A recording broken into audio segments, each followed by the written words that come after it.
दोस्तों, आज के ज़माने में लोग अपने चेहरे की खूबसूरती बढ़ाने के लिए दुनिया भर के प्रोडक्ट्स इस्तेमाल करते हैं। महंगी-महंगी क्रीम और दूसरे ब्यूटी प्रोडक्ट्स का धंधा आज पूरी दुनिया में बहुत बड़े पैमाने पर फल-फूल रहा है। इतना ही नहीं, सुंदर बनने की इस चाहत में आज के समय में लोग कई तरह के फेस ट्रीटमेंट तक ले रहे हैं। जी हाँ, और प्लास्टिक सर्जरी इस लिस्ट में सबसे ऊपर आती है। जैसे कि हम पुरानी फिल्मों में देखते थे, ये प्लास्टिक सर्जरी करवा के लोग अपनी शक्ल पूरी तरह बदल लिया करते थे। लेकिन असल दुनिया में यह कितना सच है? क्या प्लास्टिक सर्जरी से चेहरा पूरी तरह बदला जा सकता है? क्या प्लास्टिक सर्जरी सेफ है? और क्या इसमें सच में प्लास्टिक का इस्तेमाल किया जाता है? ये कुछ ऐसे सवाल हैं जो आपके मन में भी जरूर आते होंगे। आज के अपनी इस वीडियो में हम प्लास्टिक सर्जरी की असल सच्चाई जानने की कोशिश करेंगे। दोस्तों, बने रहिएगा वीडियो में अंत तक हमारे साथ। आजकल प्लास्टिक सर्जरी लोगों के लिए आसान सी बात हो गई है। कई लोग अपने मोटे होंठ की सर्जरी करवाते हैं, तो कोई अपने नाक की, कोई अपने ब्रेस्ट की, तो कोई हिप की सर्जरी करवाता है। हर सर्जरी का प्रोसेस अलग अलग होता है और सभी के रिजल्ट भी अलग होते हैं। बेसिकली प्लास्टिक सर्जरी का मतलब होता है दोस्तों, आपके शरीर के किसी भी अंग को शेप देना। सिर्फ फेस ही नहीं, यहाँ हर अंग की बात हो रही है। मतलब अगर आपको वह अंग अपना ठीक नहीं लग रहा है तो आप उसकी कॉस्मेटिक या फिर प्लास्टिक सर्जरी करवा सकते हैं। प्लास्टिक सर्जरी को अक्सर लोग बहुत ही गलत तरीके से समझ लेते हैं। जैसे कि लोगों को लगता है कि प्लास्टिक सर्जरी में प्लास्टिक यूज होता है, और होता भी है, तो लगभग कितना प्लास्टिक यूज होता होगा चेहरे के लिए। वहीं कुछ लोग सोचते हैं कि प्लास्टिक सर्जरी सिर्फ चेहरे की ही की जाती है, लेकिन ऐसा कुछ नहीं है, बल्कि आपको एक बेसिक फर्क समझना होगा।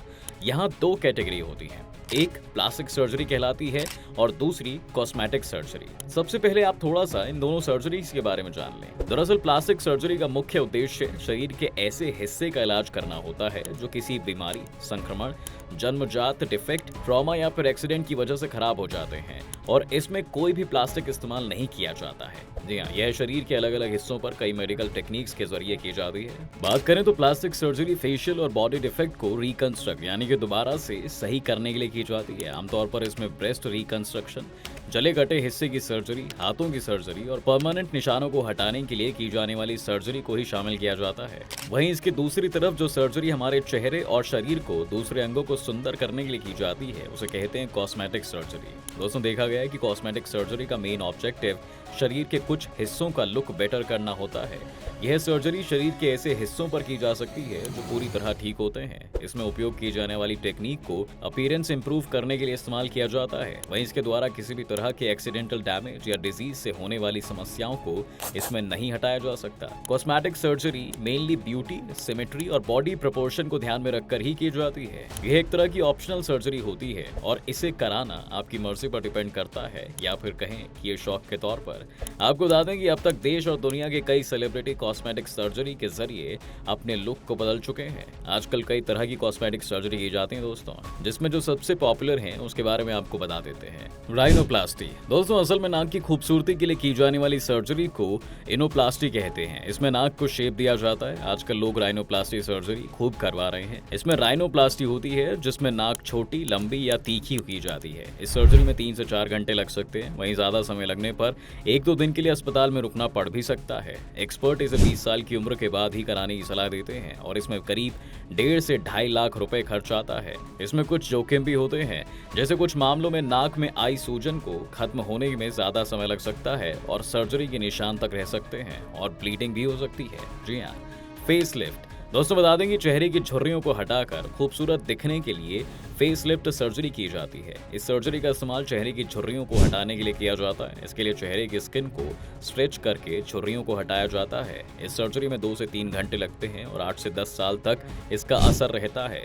इस सर्जरी की मदद से आंखों के पास, ठोड़ी या फिर मुंह के पास लटकी स्किन को टाइट किया जाता है, और इसमें 2.5 से 3 लाख रुपए लगते हैं। ब्रेस्ट सर्जरी, इसके बाद एक और टाइप की सर्जरी आजकल बहुत पॉपुलर हो रही है, जो कि है ब्रेस्ट सर्जरी। ये सर्जरी ब्रेस्ट यानी कि स्तन को शेप देने के लिए होती है। इस सर्जरी को ब्रेस्ट ऑगमेंटेशन या बूब जॉब भी कहते हैं। जी हाँ, इसमें ब्रेस्ट को टाइट और बड़ा करके सही आकार दिया जाता है। इस सर्जरी को कई तरह से किया जाता है। इसमें अलग अलग तरह के इम्प्लांट जैसे कि सिलिकॉन या सेलाइन ब्रेस्ट इम्प्लांट्स और फैट का इस्तेमाल होता है। इसमें 2 से 3 घंटे लगते हैं और करीब 1 या 2 लाख रुपए तक का खर्च आता है। इसके बाद 2 महीने तक भारी वजन उठाने के लिए मना किया जाता है।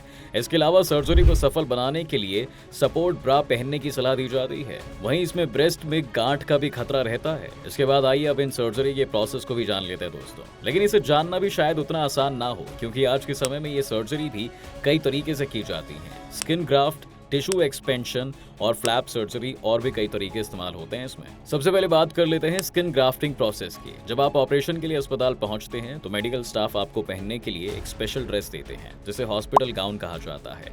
जिसके बाद आपकी बाजू या फिर हाथ की नस में सुई लगाकर इंट्रावेनस लाइन शुरू कर दी जाती है, जिसकी मदद से आपको सर्जरी के दौरान दवाएं और दूसरे इंपॉर्टेंट लिक्विड दिए जाते हैं। इसके बाद आपको एनेस्थीसिया का इंजेक्शन लगा दिया जाता है। आप सर्जरी के दौरान गहरी नींद में सो जाते हैं और आपको कुछ भी महसूस नहीं होता। वहीं स्किन ग्राफ्टिंग सर्जरी को पूरा होने में आमतौर पर 1 से 3 घंटे का समय लगता है।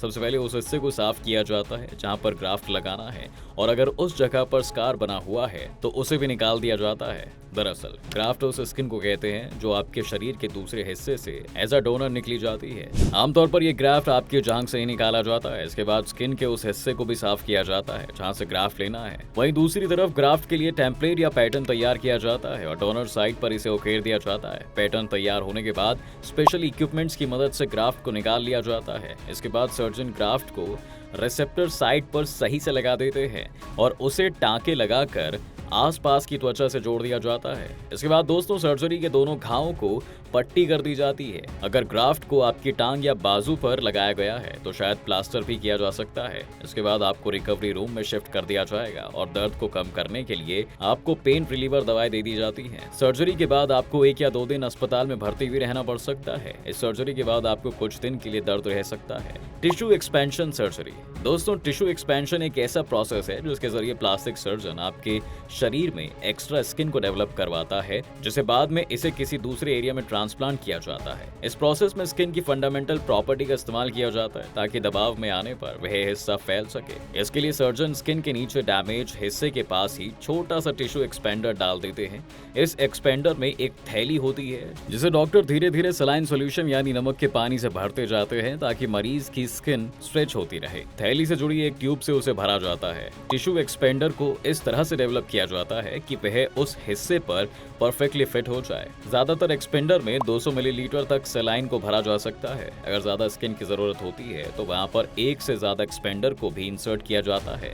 एक्सपेंडर का साइज इस बात पर डिपेंड करता है कि घाव का साइज क्या है, डोनर साइड का साइज क्या है और टिश्यू का बढ़ने वाला प्रोबेबल साइज क्या होगा। इसमें कुछ एक्सपर्ट्स कहते हैं कि एक्सपेंडर का साइज घाव के एरिया के साइज के बराबर होना चाहिए। इस तरह से जब एक्सपेंडर स्किन टिश्यू को डबल कर देता है तो इसका इस्तेमाल घाव के पूरे हिस्से के साथ ही डोनर हिस्से को भी कवर करने में किया जाता है। इसके बाद जब प्लास्टिक सर्जन को लगता है कि मरीज की स्किन सफिशिएंट तरीके से बढ़ गई है तो वे इस थैली में सलाइन डालना बंद कर देते हैं और फिर उसे 14 दिन तक उसी तरह रहने देते हैं ताकि स्किन स्ट्रेच हो जाए। इसके बाद एक्सपेंडेड हिस्से को हटाया जाता है और बढ़ी हुई स्किन को डैमेज हिस्से के ऊपर लगा दिया जाता है ताकि डैमेज स्किन को रिप्लेस किया जा सके। इस प्रोसेस का सबसे ज्यादा इस्तेमाल ब्रेस्ट एनलार्जमेंट और ब्रेस्ट रिकंस्ट्रक्शन के लिए किया जाता है। Flap surgery. दोस्तों फ्लैप सर्जरी में स्किन के किसी एक हिस्से से त्वचा की एक पट्टी को काटा जाता है और फिर उसे शरीर के किसी दूसरे हिस्से में रिप्लांट कर दिया जाता है। जिस हिस्से में मांसपेशियों, फैट या फिर स्किन की कमी हो जाती है। कटी हुई स्किन में अपनी खून की सप्लाई होती है और यही चीज इसे स्किन ग्राफ्ट से अलग करती है, क्योंकि स्किन ग्राफ्ट में अपनी कोई ब्लड वेसल्स नहीं होती। इसलिए स्किन ग्राफ्ट को जीवित रहने के लिए स्किन के नीचे मौजूद ब्लड वेसल्स के साथ संपर्क बनाने की जरूरत होती है। वहीं फ्लैप खुद से जीवित रह सकता है क्योंकि उसके पास अपनी खून की सप्लाई होती है। Laser surgery. आपको बता दें दोस्तों कि लेजर प्लास्टिक सर्जरी एक कॉस्मेटिक प्रोसेस है, जी हाँ, जिसका इस्तेमाल आमतौर पर झुर्रियां, अनरेगुलेटेड और पिगमेंटेड स्किन या किसी तरह का निशान, सनस्पॉट, मुहासे और स्किन में किसी तरह की समस्या के इलाज के लिए किया जाता है। स्किन पर बने टैटू को हटाने के लिए भी लेजर ट्रीटमेंट की मदद ली जाती है। इसमें अलग अलग वेवलेंथ के बेसिस पर अलग अलग लेजर्स का इस्तेमाल किया जाता है। तो दोस्तों आज की वीडियो में फिलहाल बस इतना ही। उम्मीद है कि आपको आज के इस वीडियो में काफी कुछ सीखने को मिला होगा। अगर आपको ये वीडियो पसंद आया है तो वीडियो को लाइक करें और अगर आप इस चैनल पर नए हैं तो जाने से पहले चैनल को सब्सक्राइब करना भी ना भूलें।